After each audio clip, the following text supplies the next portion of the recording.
ಕರ್ನಾಟಕ ಹಾಗೂ ತಮಿಳುನಾಡು ನಡುವಿನ ಕಾವೇರಿ ನೀರು ಹಂಚಿಕೆ ವಿವಾದಕ್ಕೆ ಮೇಕೆದಾಟು ಯೋಜನೆಯ ಶಾಶ್ವತ ಪರಿಹಾರ ಅಂತ ಮುಖ್ಯಮಂತ್ರಿ ಡಿಕೆ ಶಿವಕುಮಾರ್ ಹೇಳಿದ್ದಾರೆ. ಯೋಜನೆ ಅನುಷ್ಠಾನದಲ್ಲಿ ಇನ್ನಷ್ಟು ವಿಳಂಬ ಮಾಡದೆ ಮುಂದಿನ ಹಂತದ ಕಾಮಗಾರಿಗಳಿಗೆ ಚಾಲನೆ ನೀಡಬೇಕು ಅಂತ ಅವರು ಒತ್ತಾಯಿಸಿದ್ದಾರೆ. ಮೇಕೆದಾಟು ಯೋಜನೆಗೆ ಸಂಬಂಧಪಟ್ಟಂತೆ ಸುಪ್ರೀಂ ಕೋರ್ಟ್ ಈಗಾಗಲೇ ತೀರ್ಪು ಕೊಟ್ಟಿದೆ. ಕೇಂದ್ರ ಸರ್ಕಾರವು ತನ್ನ ನಿಲುವು ಸ್ಪಷ್ಟಪಡಿಸಿದೆ. ಹೀಗಾಗಿ ಈ ಎಲ್ಲಾ ಅಂಶಗಳನ್ನು ಪರಿಗಣಿಸಿ ಸಮಯ ವ್ಯರ್ಥ ಮಾಡದೆ ಯೋಜನೆಯನ್ನ ಮುಂದುವರಿಸಬೇಕು ಎಂದಿದ್ದಾರೆ. ಇದು ತಮಿಳುನಾಡಿಗೆ ಹೆಚ್ಚು ನೀರು ಅಥವಾ ಕರ್ನಾಟಕಕ್ಕೆ ಕಡಿಮೆ ನೀರು ನೀಡುವ ಪ್ರಶ್ನೆಯಲ್ಲ. ಎರಡೂ ರಾಜ್ಯಗಳ ಹಿತವನ್ನ ಗಮನದಲ್ಲಿಟ್ಟುಕೊಂಡು ಸಮಸ್ಯೆಗೆ ಶಾಶ್ವತ ಪರಿಹಾರ ಕಂಡುಕೊಳ್ಳಬೇಕಿದೆ ಅಂತ ಶಿವಕುಮಾರ್ ಹೇಳಿದ್ದಾರೆ. ಕಾವೇರಿ ನೀರು ಹಂಚಿಕೆ ವಿಚಾರದಲ್ಲಿ ಕರ್ನಾಟಕ ಹಾಗೂ ತಮಿಳುನಾಡು ಸರ್ಕಾರಗಳನ್ನ ಮಾತುಕತೆಯ ಮೇಜಿಗೆ ಕರೆತಂದು ಸೌಹಾರ್ದಯುತವಾಗಿ ಸಮಸ್ಯೆ ಬಗೆಹರಿಸುವುದು ರಾಜ್ಯ ಸರ್ಕಾರದ ಆದ್ಯತೆಯಾಗಿದೆ. ಪರಸ್ಪರ ಒಪ್ಪಿಗೆಯ ಮೂಲಕ ಪರಿಹಾರ ಕಂಡುಕೊಳ್ಳಲು ಎಲ್ಲರ ಸಹಕಾರ ಅಗತ್ಯ ಅಂತ ಹೇಳಿದ್ದಾರೆ. ತಮಿಳುನಾಡು ಮುಖ್ಯಮಂತ್ರಿ ವಿಜಯ್ ಅವರು ಕಾವೇರಿ ವಿಚಾರದಲ್ಲಿ ಮಾತುಕತೆಗೆ ಸಿದ್ಧವಿರೋದಾಗಿ ಹೇಳಿರೋದನ್ನ ಉಲ್ಲೇಖಿಸಿದ ಶಿವಕುಮಾರ್, ಕಾವೇರಿ ಪರಿಸ್ಥಿತಿ ತಿಳಿಯಾದ ಬಳಿಕ ಮಾತುಕತೆಗೆ ಬನ್ನಿ ಅಂತ ತಿಳಿಸಿದ್ದೇನೆ ಅಂತ ಹೇಳಿದ್ರು. ರಾಜ್ಯದ ಜಲಾನಯನ ಪ್ರದೇಶಗಳಲ್ಲಿ ಉತ್ತಮ ಮಳೆಯಾಗ್ತಿರೋದ್ರಿಂದ ಪರಿಸ್ಥಿತಿ ಸುಧಾರಿಸಿದೆ. ಕುಡಿಯುವ ನೀರಿಗೆ ಯಾವುದೇ ಸಮಸ್ಯೆ ಆಗದಂತೆ ಅಗತ್ಯ ಪ್ರಮಾಣದ ನೀರು ಸಂಗ್ರಹವಿದೆ. ಕಬಿನಿ ಜಲಾಶಯ ಭರ್ತಿಯಾಗಿದ್ದು ಹೆಚ್ಚುವರಿ ಒಳ ಹರಿವಿನ ನೀರು ಹೊರ ಹರಿಯುತ್ತಿದೆ.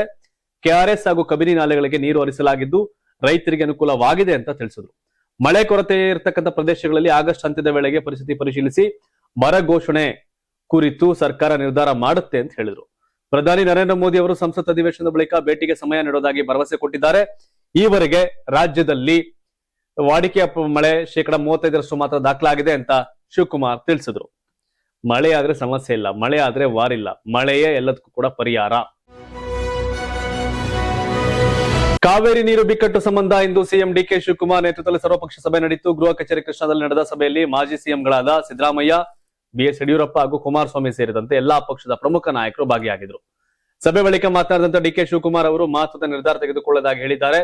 ಎಲ್ಲಾ ಸಂದರ್ಭದಲ್ಲಿ ಸಹ ರಾಜ್ಯದ ಹಿತ ಕಾಪಾಡಿ ಯಾರಿಗೂ ಅನ್ಯಾಯವಾಗದಂತೆ ನೋಡ್ಕೊಳ್ಬೇಕು. ನಮ್ಮ ಕಾಂಗ್ರೆಸ್ ಸರ್ಕಾರ ಎಲ್ಲರ ಕಾಲದಿಂದಲೂ ರೈತರ ರಕ್ಷಣೆ ಮಾಡ್ಕೊಂಡು ಬಂದಿದೆ. ಬಿಜೆಪಿ ಮತ್ತು ಜೆಡಿಎಸ್ ಅವರು ಪ್ರಯತ್ನ ಮಾಡಿದೆ ಅಂತ ಹೇಳಿದ್ರು.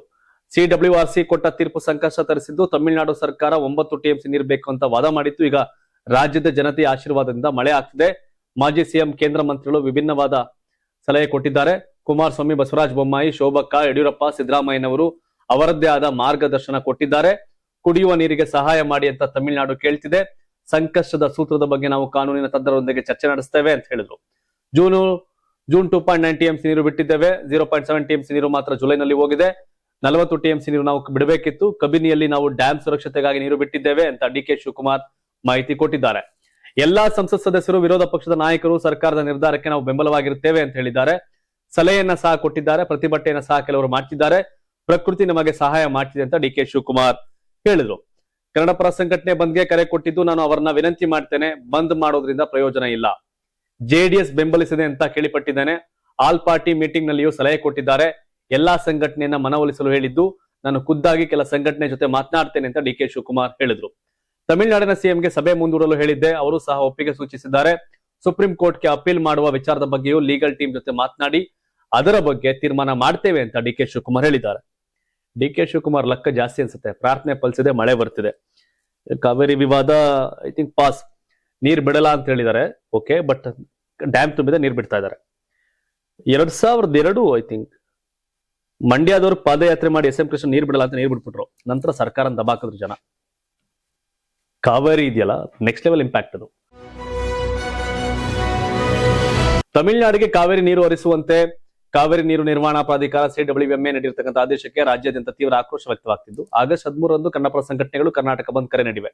ಈ ಹಿನ್ನೆಲೆಯಲ್ಲಿ ಪ್ರತಿಕ್ರಿಯೆ ಕೊಟ್ಟಿರತಕ್ಕಂಥ ತಮಿಳುನಾಡು ಕಾಂಗ್ರೆಸ್ ಸಂಸದ ಮಾಣಿಕಂ ಠಾಗೂರ್ ಎರಡೂ ರಾಜ್ಯಗಳ ನಡುವಿನ ಜಟಾಪಟಿಯನ್ನ ಮಾತುಕತೆಯ ಮೂಲಕವೇ ಬಗೆಹರಿಸಿಕೊಳ್ಳಬೇಕು ಅಂತ ಅಭಿಪ್ರಾಯಪಟ್ಟಿದ್ದಾರೆ. ಇನ್ನು ಕರ್ನಾಟಕದ ಮುಖ್ಯಮಂತ್ರಿಗೆ ತಮ್ಮ ರಾಜ್ಯದ ಹಿತರಕ್ಷಣೆ ಎಷ್ಟು ಮುಖ್ಯವೋ ಅದೇ ರೀತಿ ನಮಗೆ ತಮಿಳುನಾಡಿನ ಹಿತಾಸಕ್ತಿ ಅತ್ಯಂತ ಮುಖ್ಯ. ಆದ್ರೆ ಕರ್ನಾಟಕ ಮತ್ತು ತಮಿಳುನಾಡು ಭಾರತ ಪಾಕಿಸ್ತಾನಗಳಲ್ಲ. ಎರಡೂ ರಾಜ್ಯಗಳ ಮುಖ್ಯಮಂತ್ರಿಗಳು ಮುಖಾಮುಖಿ ಕುಳಿತು ಚರ್ಚೆ ನಡೆಸುವುದೇ ಈ ಸಮಸ್ಯೆಗೆ ನೈಜ ಪರಿಹಾರ ಅಂತ ಹೇಳಿದ್ದಾರೆ. ಕಾವೇರಿ ವಿಷಯಕ್ಕೆ ಬಂದ್ರೆ ಕರ್ನಾಟಕದ ಎಲ್ಲಾ ರಾಜಕೀಯ ಪಕ್ಷಗಳು ಹಾಗೂ ನಾಯಕರು ಒಂದಾಗಿ ನಿಲ್ತಾರೆ. ಆದ್ರೆ ತಮಿಳುನಾಡಲ್ಲಿ ರಾಜಕೀಯ ಪಕ್ಷಗಳು ಪ್ರತ್ಯೇಕವಾಗಿ ನ್ಯಾಯಾಲಯದ ಮೊರೆ ಹೋಗ್ತಿವೆ. ಈಗಾಗಲೇ ತಮಿಳುನಾಡು ವಿಧಾನಸಭೆಯಲ್ಲಿ ಎಲ್ಲಾ ಪಕ್ಷಗಳು ಒಮ್ಮತದಿಂದ ಮೇಕೆದಾಟು ಅಣೆಕಟ್ಟೆ ಯೋಜನೆಯನ್ನ ವಿರೋಧಿಸಿವೆ. ಹೀಗಿರುವಾಗ ಈಗ ಮತ್ತೆ ಸರ್ವಪಕ್ಷ ಸಭೆ ಕರೆಯಬೇಕು ಅಂತ ಕೇಳ್ತಿರುವುದು ಯಾಕೆ ಅಂತ ಅವರು ಪ್ರಶ್ನೆ ಮಾಡಿದ್ದಾರೆ. ಮಾಜಿ ಮುಖ್ಯಮಂತ್ರಿ ಎಂಜಿಆರ್ ಅವರ ಹಾದಿಯಲ್ಲೇ ಪ್ರಸ್ತುತ ತಮಿಳುನಾಡು ಸಿಎಂ ಪ್ರಮುಖ ನಿರ್ಧಾರಗಳನ್ನು ಕೈಗೊಂಡಿದ್ದಾರೆ. ಕರ್ನಾಟಕ ಸಿಎಂ ಡಿಕೆ ಶಿವಕುಮಾರ್ ಮತ್ತು ತಮಿಳುನಾಡು ಸಿಎಂ ವಿಜಯ್ ಮಾತುಕತೆಗೆ ತಮಿಳುನಾಡು ಕಾಂಗ್ರೆಸ್ನ ಸಂಪೂರ್ಣ ಬೆಂಬಲವಿದೆ ಅಂತ ಹೇಳಿದ್ದಾರೆ. ರಾಹುಲ್ ಗಾಂಧಿ ಅವರು ತಮಿಳುನಾಡಿಗೆ ಭೇಟಿ ನೀಡಿದ ತಕ್ಷಣವೇ ನೀರು ಬಂದಿದೆ. ಅವರು ಮತ್ತೆ ರಾಜ್ಯಕ್ಕೆ ಬಂದಾಗ ಇನ್ನೂ ಹೆಚ್ಚಿನ ಮಳೆ ಆಗತ್ತೆ ಅಂತ ಹೇಳಿದ್ರು. ಯಾರ್ದೋ ಮಳೆ ಅಪ್ಪ, ಈ ಮಳೆ ಬಂದೈತಿ ಎಲ್ಲ ಇವರೇ ಕಾರಣ. ಇದೇ ದುರಂತ ರಾಜಕಾರಣ.